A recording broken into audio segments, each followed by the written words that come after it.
Ouais, bonjour Christophe. Bonjour Damien.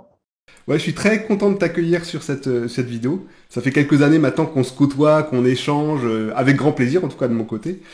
Et, euh, et on parle beaucoup de la création des liens, de l'engagement en interne qu'on va avoir entre les collaborateurs, qui est quelque chose où on partage beaucoup de convictions là-dessus, mais aussi sur la création de liens qu'on a entre organisations, entre personnes d'organisations différentes et entre organisations.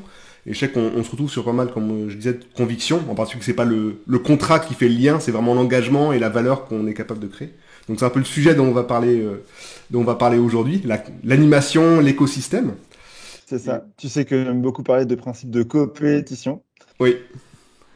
Donc voilà, ça sera un peu ça va être le sujet, là on va en débattre, ou c'est plutôt toi qui va aussi défendre un peu tes convictions là-dessus, et moi je me mettrai dans le rôle de l'intervieweur. Et peut-être que pour commencer, tu peux nous dire un petit peu qui tu es, un peu rapidement le parcours pour notre audience, et ceux qui n'ont pas la joie de te connaître. Eh ben écoute, merci. Je vais donc du coup me présenter rapidement. Moi, je m'appelle Christophe Herman et après un parcours de 20 ans, que j'ai fêté cette année, mes 20 ans, dans des cabinets de conseil, dans des ESN, chez des éditeurs de logiciels et chez des prestataires de services, j'ai ressenti le besoin de créer une organisation, un cabinet de conseil en transformation positive des organisations qui s'appelle Serendive, qui a démarré son activité en novembre 2021 et qui a vocation à accompagner toutes les organisations pour mieux vivre et travailler ensemble avec des interventions de type management de projet, transformation autour de l'approche customer-centric et également management de transition. Et donc cette partie un peu de création des liens, je crois que tu as aussi eu pas mal l'occasion de travailler au sein de Germe, dans la fabrique du changement, et aussi dans Oui, d'autres associations et organisations. oui, tout à fait. Je suis membre du réseau Germe, donc qui forme les managers depuis 2013. Et donc, toute une partie des convictions que j'intègre dans Serendive aujourd'hui sont issues de ces influences d'un management plus humaniste. D'ailleurs, vous êtes en avance d'une expérience chez Germe et on aura l'occasion de partager sur le fait que c'est ce besoin d'avoir un coup d'avance qui m'anime dans la façon aussi de travailler avec les écosystèmes. Et donc là, on se lance dans les premières questions, sur cette notion un peu de concept d'écosystème complet, holistique, quelle est un peu toi la manière dont tu l'expliquerais, dont tu le présenterais? Alors, comment je le présente? C'est qu'aujourd'hui, en fait, on a un monde qui crée de l'information beaucoup plus vite que l'humain est en capacité de l'intégrer. Et en fait, par extension, les organisations aujourd'hui n'ont plus la capacité à être exhaustives sur les compétences dont elles ont besoin pour résoudre des problématiques. Et donc, dans ce cadre-là, cette logique d'écosystème, elle est importante pour dire, en tant qu'organisation, je dois être en capacité d'aller chercher des compétences, des savoir-faire, des savoir-être, des retours d'expérience que je n'ai pas vécu moi-même, mais que je suis en capacité d'agréger dans un principe de coopération et de réponse à une problématique donnée. Donc, c'est vraiment pour ça que c'est important de se connecter à un ensemble d'écosystèmes. Alors, c'est très varié, hein. Dans les écosystèmes, on met potentiellement des co-opétiteurs, ce que je te disais tout à l'heure, hein, des entreprises qui sont parfois en compétition, mais parfois en coopération, parce que finalement, il faut atteindre une certaine taille critique par moment pour accompagner des problématiques qui font qu'un cabinet tout seul n'est pas forcément en capacité de le faire. Et puis, ça va aussi, par extension, pour aller chercher des compétences dans des écoles, dans des dispositifs de formation, également dans des tiers-lieux qui vont mettre à disposition des espaces de travail qui sont nouveaux et qui ne sont pas forcément la propriété de l'organisation en tant que telle, mais dans laquelle elle est en capacité de se délocaliser.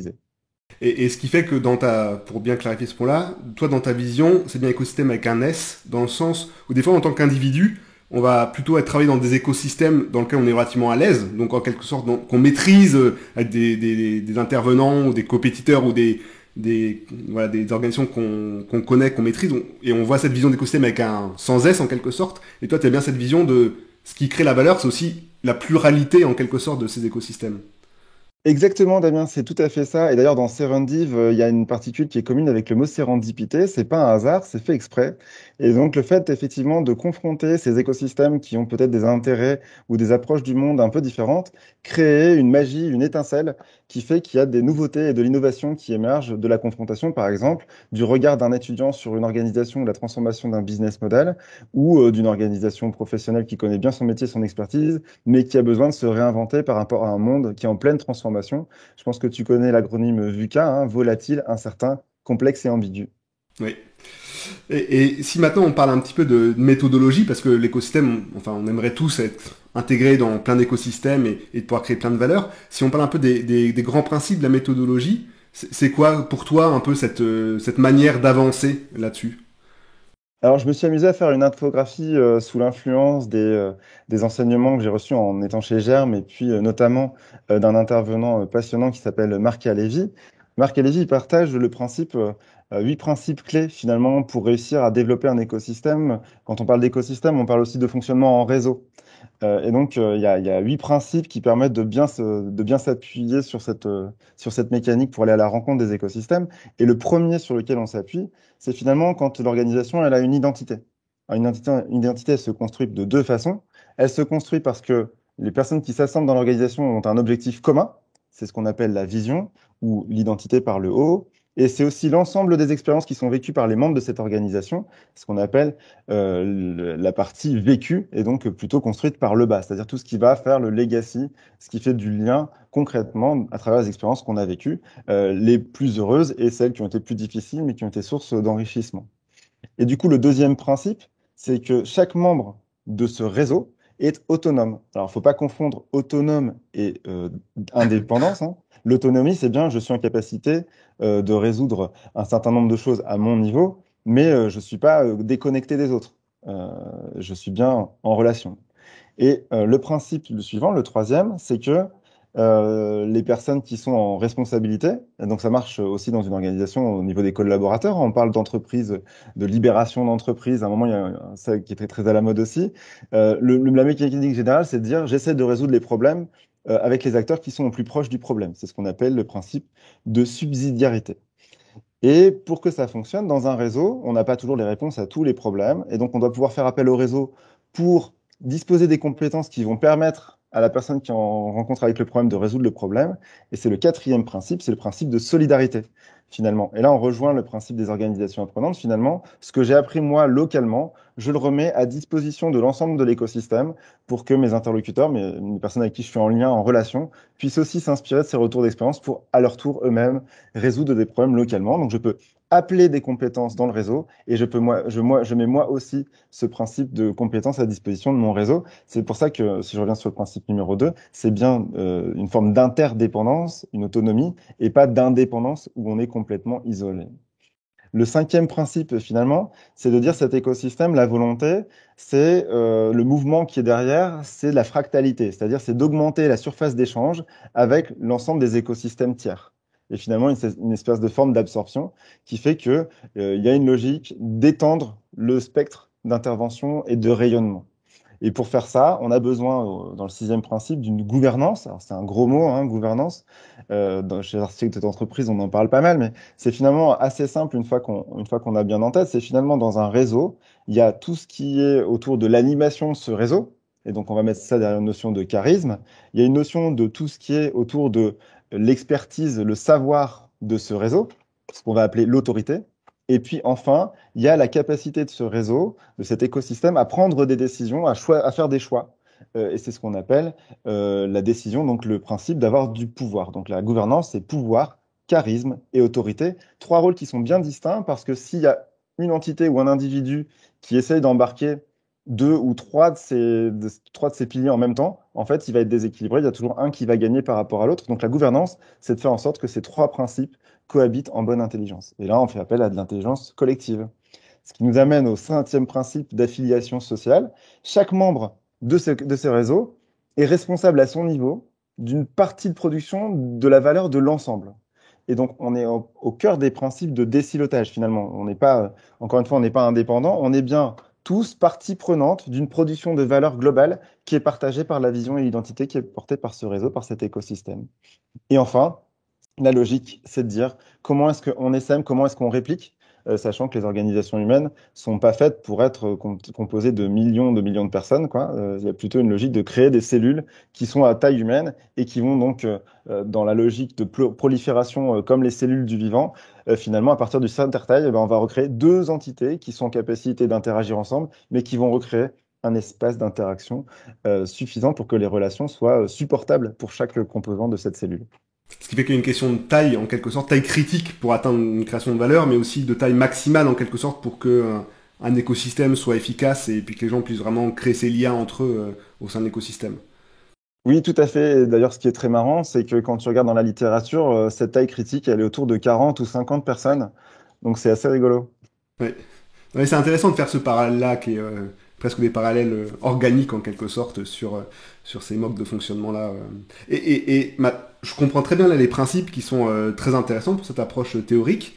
Si maintenant on se dit, ok, mais moi d'un point de vue concret, à mon niveau, d'un point de vue pratique, comment se mettre en mouvement en quelque sorte en tant que personne, les premiers pas qu'on est capable de faire justement dans cette animation, intégration dans l'écosystème.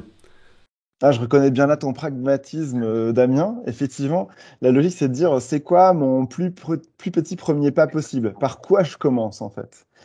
Par quoi je commence? Bah déjà, si en tant qu'organisation, je veux commencer à travailler avec mes écosystèmes, il faut que je sois bien au clair sur quelle est mon identité.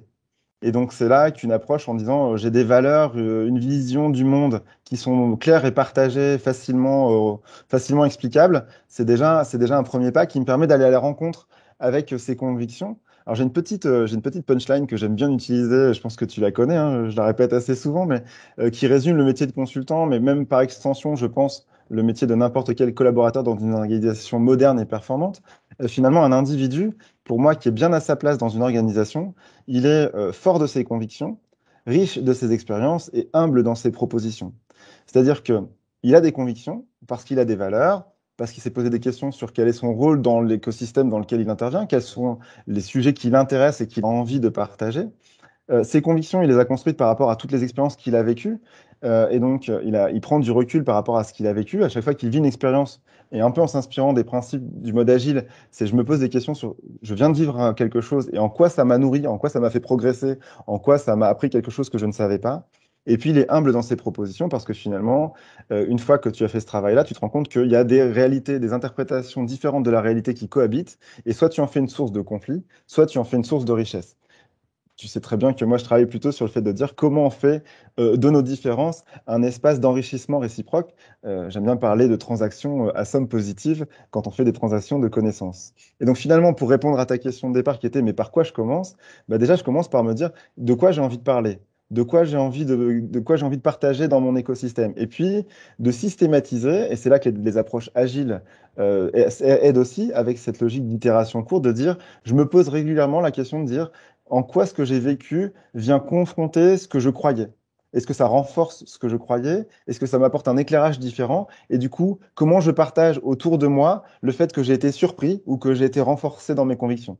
Donc il y a vraiment cette logique de je prends la parole et j'ose aller confronter mon point de vue à quelqu'un qui pense peut-être différemment. Et c'est là que la multiplicité des écosystèmes dont tu parlais au tout début de cet échange est vraiment utile parce que aller confronter en tant que professionnel aguerri ma conviction de consultant avec des étudiants qui sont en deuxième ou en troisième année d'école d'ingénieur, par exemple, c'est très intéressant de bénéficier du regard. Alors, il y a des effets de mode aussi sur le reverse mentoring. Moi, j'y crois beaucoup sur le fait de dire finalement, quand tu transmets un savoir, tu repars enrichi du questionnement des personnes à qui tu l'as transmis. Et donc, c'est une transaction à somme positive, hein, puisque la personne à qui tu as transmis ton savoir repart enrichi de ce savoir, mais toi, tu repars enrichi du questionnement de dire, tiens, ce que j'ai partagé, c'était vite compris, ou alors il faut que je change la façon dont je le présente, voire il faut carrément que je change ma conviction. Ça me fait réagir à, ça me fait penser à deux points. Premièrement, rien que je parle au sein là, au niveau de Maïtik, ouais, souvent quelque chose qui apporte au fur et à mesure pas mal de valeur dans les échanges que je vais pouvoir avoir, c'est justement le fait que bah, comme on travaille avec à la fois des ESN, des cabinets de conseil, des éditeurs, c'est comment en fait chaque interaction qu'on va avoir en quelque sorte avec voilà, l'organisation qu'on accompagne, on est capable de partager des méthodes et des modes de fonctionnement qu'on a côté éditeur avec des ESN, avec des cabinets de conseil, revenir dans le sens inverse pour être capable de confronter, et cette capacité à confronter en quelque sorte des points de vue qui, bah, moi je trouve particulièrement intéressante, mais qui en plus souvent quand on échange avec les directions, va créer de la valeur, derrière. Et le deuxième point, c'est que ça me fait aussi penser à un autre point, qui est l'aspect de positionnement différenciateur des organisations. Tu parles au niveau de personnes, mais le fait d'être capable de dire, d'être aussi assertif, pas uniquement en tant que personne, mais même en tant qu'organisation. Une organisation peut être assertive, dire mon positionnement Mhm. différenciateur, c'est ça. Je fais pas tout, mais par contre, là j'ai des convictions sur ce domaine-là, et je sais que là-dessus, c'est ça qui crée ma différence, et qui permet aussi facilement de dire, de pas être en concurrence avec tous les éditeurs lorsqu'on est un éditeur, ou lorsqu'on est une ESN ou un cabinet de conseil avec tous les autres cabinets de conseil et ESN, parce qu'on a réussi à créer son espace en quelque sorte dans lequel on est à l'aise et qui permet justement de créer ces liens-là parce on est confiant de là où on est bon en quelque sorte, mais on cherche pas à être bon partout parce que justement on va créer ces liens-là qui vont permettre de l'être. Et justement, si on parle un petit peu du domaine qu'on connaît bien tous les deux, qui est le domaine de l'IT et plus particulièrement des cabinets de conseil et puis des ESN, dans ces cadres-là, qu'est-ce que spécifiquement ce travail avec l'écosystème, avec les écosystèmes, peut créer comme valeur pour une organisation qui va être un cabinet de conseil ou une ESN, spécifiquement par rapport à ce qu'on pourrait voir dans d'autres domaines d'activité? J'aime beaucoup cette question, Damien. Il y a plusieurs avantages pour une ESN de travailler sur cette logique. En fait, quand on fait du conseil ou de l'ESN, notre travail, c'est de répondre à une problématique exposée par un client. Et comme je te disais tout à l'heure, quand tu raisonnes que au périmètre de ton organisation ou de ton individu, tu as qu'une somme limitée d'expérience, de conviction que tu peux partager. Le fait d'être connecté à des écosystèmes te permet déjà d'aller confronter au fait de dire est-ce que ce que je suis en train de partager, moi j'aime bien parler de parti pris hein, dans les convictions, c'est des partis pris. J'aime bien parler aussi d'aspérité finalement. Une ESN ou un consultant, c'est quelqu'un qui doit proposer des aspérités qui vont permettre au client de prendre et de rentrer en contact avec la proposition d'une ESN. Et donc le fait de se connecter à des écosystèmes, ça permet de se démarquer et de se dire, tiens, on a plusieurs façons de répondre à une problématique et pas une unique façon. Moi, je sors d'une éducation ingénieur d'avoir des réponses type on va prendre la bonne méthodologie. En fait, avec les 20 ans d'expérience qui sont derrière moi, je me suis rendu compte que c'est un peu plus subtil que ça. On peut travailler sur le terreau culturel du client avec qui tu travailles. Ça va faire en sorte que même dans le même secteur, tu vas peut-être pas pouvoir utiliser les mêmes méthodologies, les mêmes approches. Et donc, il y a cette logique d'aller avoir un coup d'avance et de pouvoir anticiper les transformations qui sont en cours que tu ne vois pas forcément parce que toi, tu as un spectre de clients limité ou tu as un spectre de problématiques qui sont un peu récurrentes. Et donc, le fait de te connecter à ton écosystème te permet de connecter aussi aux signaux faibles qui vont te permettre d'anticiper les tendances à venir et du coup de travailler à l'augmentation des compétences de ton entreprise. Donc, tu vas pouvoir travailler sur les plans de formation de tes collaborateurs aussi en te connectant. Voilà, on a eu un gros changement, nous, dans nos métiers ces dernières années, qui est la disparition du métier de chef de projet et son remplacement par le rôle de product owner, très concrètement. Ouais, et ça me fait vraiment penser, là je parle côté ESN, où il y a pour moi un vrai changement ces dernières années qui va être le fait de dire qu'il y a une sorte de plateformisation un petit peu des ESN avec des accès directs des entreprises par rapport aux consultants. Donc les ESN sont obligés de se réinventer en quelque sorte par rapport à ça. Et il y a plein de façons différentes, hein, des approches qui vont être par des approches de, tiens, est-ce qu'on développe une approche de produit, d'offres verticalisées par secteur, d'offres verticalisées par métier, ou un positionnement en fait qui va être complètement différent, et on est obligé de se réinventer. Mais enfin, en faisant ce travail-là, en fait, on se rend compte qu'on est obligé de définir un peu des périmètres dans lesquels on a envie de travailler, et qu'il y a des périmètres qu'on n'est pas capable de faire. Mais que parfois, on va avoir des clients qui vont avoir besoin de l'ensemble, sauf que là-dessus, on va avoir besoin de créer ce lien-là. Et je trouve que cette évolution qu'on a un peu dans ce domaine-là, cette transformation des ESN là que moi je vis un peu de l'intérieur à de l'extérieur, ça rebondit aussi beaucoup, ça fait rejaillir encore plus cette idée de ah oui mais on n'est pas capable on peut pas dire qu'on fait tout parce qu'on peut pas être voilà, toutes les ESN ne peuvent pas dire qu'elles font tout, on est obligé de définir un petit peu les zones et notre positionnement différenciateur et là on est bon, donc de créer ces liens là, donc de s'intégrer à des écosystèmes de manière plus forte. Oui, pour reprendre la métaphore de tout à l'heure sur le monde du vivant, dans une forêt, tu as différentes essences qui cohabitent. Tu as de la fougère, tu as des chênes, tu as peut-être des pins. Et c'est exactement cette même logique, en fait. Tu vas te connecter à la coordination de l'ensemble de ces organismes dans l'écosystème global qui font qu'elles s'enrichissent les uns les autres, même si des fois, le chêne peut peut-être prendre un peu plus de lumière à la fougère. Mais il y a vraiment cette logique-là de dire le fait elles sont ensemble crée plus de valeur qui permet d'avoir des animaux qui vivent là en bonne intelligence, voire à un promeneur de profiter de la vue et de la Très belle quiétude des lieux. qu'on peut poursuivre avec le côté champignon par rapport à l'arbre où on sait qu'il y a une vraie relation un besoin mutuel en quelque sorte. Et si Exactement. si maintenant on se dit il y a le fait de bouger soi-même en tant que personne par rapport aux écosystèmes, ce qu'on fait tous les deux et on connaît pas mal de gens autour qui le font, mais aussi essayer de se dire ok en tant que pour le cabinet de conseil dans lequel je travaille ou que je dirige ou que j'anime ou pour le SN que j'anime, on sait qu'il y a un enjeu qui est de se dire que c'est pas que les dirigeants qui doivent être aussi partie prenante de ces écosystèmes-là. Il y a un vrai enjeu de se dire comment est-ce qu'on rend chaque collaborateur un peu vecteur à son niveau de ce travail avec l'écosystème et que c'est ça qui va permettre de rayonner beaucoup plus. Mais ça crée souvent des enjeux qui vont être de dire, il y en a qui vont être, pour qui ça va être une évidence un petit peu de faire ces pas-là, parce qu'ils se sentent à l'aise, d'autres qui le sont beaucoup moins ou qui ont besoin d'être accompagnés. Donc c'est un vrai enjeu là qu'on retrouve de plus, enfin beaucoup dans beaucoup de cabinets de conseil, beaucoup de SN. Comment est-ce que pour toi on accompagne, comme tu as été voilà, manager de manager, tu as aussi participé à ça, comment est-ce qu'on accompagne et qu'on permet, qu'on facilite en quelque sorte ce travail des différents consultants, collaborateurs au niveau du travail de l'écosystème? Oui. Alors ça répond aux besoins de fractalité, hein, dont je parlais tout à l'heure dans les mécaniques de principe de fonctionnement en réseau. Et finalement, si tu prends chaque collaborateur comme un point d'échange avec l'extérieur, tu as effectivement intérêt à allumer les moteurs de chacun des collaborateurs de ton entreprise comme autant de portes de communication avec l'extérieur.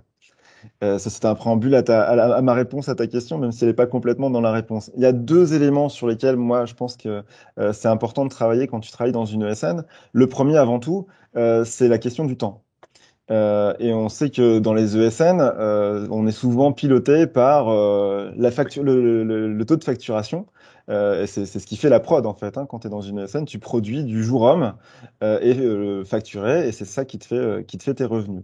Donc le premier vecteur, c'est d'intégrer dans la façon dont tu pilotes ton activité le fait de dire j'intègre la partie investissement, c'est mon rayonnement avec l'écosystème, et donc j'intègre une part de non facturable dans la façon dont je pilote mes équipes pour les inciter à faire ça non pas en order, mais de l'intégrer vraiment en disant je valorise le fait que développer mes compétences et interagir avec l'écosystème, ça fait partie des compétences socles que je dois développer si je veux continuer à me démarquer. Sinon, en fait, tu exploites pleinement une expertise, mais si le monde change et que ton expertise n'est plus valable, à un moment, tu vas te retrouver en décalage et tu auras du mal à revaloriser cette expertise, ou alors tu feras un gros effort de reconversion. Donc, c'est vraiment l'invitation, le premier aspect, c'est vraiment de dire au quotidien, je sais pas moi, à raison d'une fois par mois, de réserver une journée où il y a des choses qui sont vécues pour aller vivre des expériences différentes qui vont être intéressantes. Et de travailler aussi sur les savoir-être. Et puis la deuxième partie, finalement, qui va dans le même sens, mais c'est aussi peut-être de travailler sur les plans de développement des collaborateurs en intégrant dans la liste des objectifs qui sont définis avec les managers, des objectifs qui disent, voilà, le fait que, en tant que collaborateur d'une SN, tu aies pris la parole dans une conférence qui parle de l'agilité, par exemple, pour partager tes retours d'expérience et être confronté à d'autres personnes qui ont fait de l'agilité, ou du data-driven design, ou voilà, des activités qui vont te permettre de mettre en relation avec d'autres personnes. Ou typiquement, par exemple, dans ma précédente boîte, d'intervenir sur le fait de dire accompagner un dispositif de retour à l'emploi de personnes seniors éloignées de l'emploi, comment ça aide à revisiter son réseau et à le mettre à disposition d'une personne qui est en recherche d'emploi et de nouvelles enjeux. Donc c'est vraiment intégrer ça dans l'activité en disant ça fait partie de ton travail de collaborateur de SN ou d'éditeur de logiciels de réfléchir à comment tu interagis avec ton écosystème. Ça marche aussi avec potentiellement de la mise à disposition sur du temps associatif. Hein. Et ton point de vue, c'est que vraiment, ça c'est dans ces étapes un peu de transformation qu'on vit ces dernières années, côté cabinet de conseil, ESN, éditeur, ça devient vraiment un vrai besoin, enfin un besoin pour pour les organisations pour être capable de s'adapter par rapport un peu à l'évolution des modèles qu'on est en train de voir. Je crois que c'est fondamental pour deux raisons. La première, c'est ce que j'évoquais tout à l'heure, le monde est en train de se transformer. Et donc, pour répondre à ces transformations inédites, hein, et on en a vécu une grosse en 2020, hein, avec tout le monde à la maison, c'était pas imaginable 18 mois auparavant, et on a quand même une grosse transformation. Et donc, par rapport à ce monde qui se transforme, nous avons besoin de réponses qu'on n'a pas en bibliothèque. Donc, tu n'as pas seulement besoin d'experts, tu as besoin aussi de personnes qui sont en capacité d'aller hybrider des modèles, comme tu disais tout à l'heure. Le fait de revenir avec une idée, tiens, je l'ai vu à droite, je vais la tester à gauche, est-ce que ça fonctionne ou pas? Le deuxième mouvement de fond, c'est que les ESN et les éditeurs de logiciels fonctionnent avec beaucoup de jeunes collaborateurs qui sortent de l'école, et la nouvelle génération arrive avec des aspirations très fortes d'avoir du sens, de comprendre le pourquoi, le why anglais, ils interviennent dans les organisations, et cette mécanique-là de se poser des questions est fondamentale. On répond au why en se posant des questions, en fait. Tu sais que je suis un grand fervent de la questiologie, l'art de poser les questions. Et je crois que c'est ce qui est fondamental pour une organisation qui veut continuer à appréhender les transformations du monde qui est autour d'elle, c'est de savoir se poser des questions à intervalles réguliers. Ça ne veut pas dire qu'il faut tout remettre en question en permanence, mais la capacité à aller confronter son modèle à d'autres modèles, c'est vraiment fondamental pour trouver des réponses innovantes à un monde qui nécessite cette innovation permanente. En tout cas, moi, je suis convaincu sur le. Enfin, je te rejoins. Et parmi mes convictions, il y a le fait de dire que c'est clair que les ESN se transforment en ce moment-là. Des vrais enjeux de fidélisation. Avec des vrais. Là, on a vu que le Covid, si on parle d'un point de vue pratique sur le turnover au niveau des effectifs, ça a globalement eu des impacts très importants. Qu'il y a cette recherche de sens qui est derrière. Mais que cette capacité qu'on a à renouveler le modèle de toute façon, elle est impérative en quelque sorte pour que ce soit sur comme tu dis, l'extension des compétences, le fait de fidéliser quand même des collaborateurs, d'en attirer, et qu'en fait ça fait partie en quelque sorte des clés, parmi d'autres, mais des clés qu'on est capable d'activer pour changer. En quelque sorte. J'ai envie d'ajouter effectivement un événement, enfin un élément à ce que tu viens de dire, Damien, c'est que finalement, fonctionner en écosystème, c'est aussi peut-être pour une ESN de se dire qu'un collaborateur qui quitte l'organisation, c'est l'occasion d'avoir une nouvelle porte sur un nouvel écosystème et de pas vivre le départ d'un collaborateur comme un drame. Alors je sais que c'est pas toujours facile, hein. Quand tu as pris le temps de recruter et de former un collaborateur, tu as toujours un peu la question de te dire, ben, voilà, je suis un peu peiné quand même qu'il se reconnaisse plus dans mon projet, ou j'ai l'impression de lui avoir donné beaucoup et qu'en retour, le système n'est pas forcément équitable. Si tu prends un peu de vision haute et que tu te dis, bah, finalement, le fait de bien faire, il y a un sujet qui me passionne qui est l'offboarding. Tu sais, en onboarding, quand tu recrutes Oui. quelqu'un, t'accueilles son arrivée dans de bonnes conditions. Mais au moment où il part, si tu fais un bon offboarding, en fait, tu te crées un relais dans l'écosystème. Parce que peut-être qu'il va chez un de tes clients. Mais même s'il va chez un de tes compétiteurs, il va peut-être créer un lien qui fait qu'un jour, ce sera vachement intéressant que ce lien-là permette de répondre à une problématique à laquelle tu ne pourras pas répondre tout seul. Et ça, c'est vraiment cette vision écosystème étendue. Et c'est une bonne manière de conclure parce que on a commencé par dire au début, parmi nos convictions, il y avait le fait de dire que c'était pas le contrat qui créait le lien. Dans la réalité, en fait, les gens partent. Enfin voilà, le CDI en France, ça veut rien dire. Et je me souviens qu'on a discuté ça sur le fait de CDI, c'est contrat à durée indéterminée, ce qui veut dire qu'il y a une fin à un moment donné.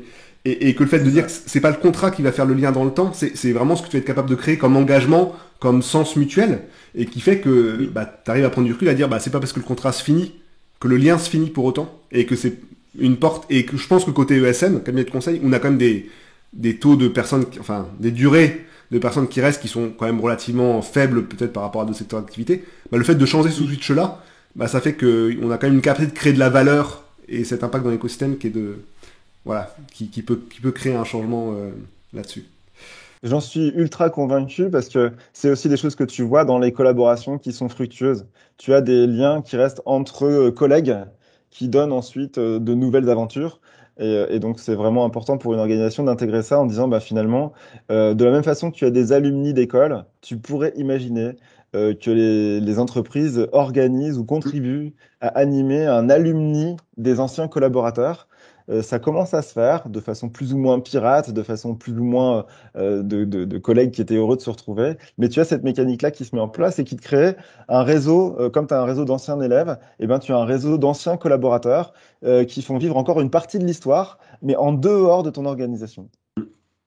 Ouais, merci beaucoup Christophe en tout cas pour l'échange. Comme d'habitude, c'était très intéressant et j'étais très heureux de t'accueillir pour ce Mighty People. Merci de m'avoir invité, Damien, et c'était comme d'habitude un régal d'échanger avec toi. Bon, ben à la prochaine.